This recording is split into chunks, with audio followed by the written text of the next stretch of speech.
السلام علیکم ورحمت الله. ملګرو دا کپړه وګورئ، دا یو ملګري راله راکړه، نو دې باندې دې ګل کې دا ګل وګورئ، دې منځ کې دا آیات دی، سورة النساء آیات دی، قول معروف و مغفرة خیر من صدقة یتبعها اذى والله، یعنې د الله نوم دا دی او دا قول معروف و مغفرة.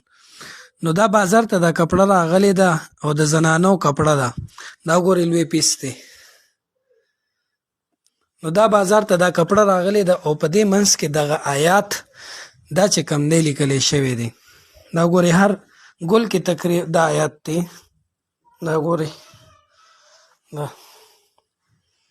دا نو ملګرو ته دا درخواست دی چې دا مخکې شعر کې دا کپړه او نورو ګروپونو کې چې زنانه دا وانخلي، بلکې چې اغشتې وي نو هغې ته عموم وایي چې یاره مطلب دا نه استعمالوي، او کوم تاجران دي زمونږ چې هغوی کپړې اخلي او خرڅوي، هغوی ته هم دا درخواست وکړئ چې یاره دا کپړه نه روړي، دا د قرآن آیات دی او بې ادبي ده او بې عزتي ده د قرآن.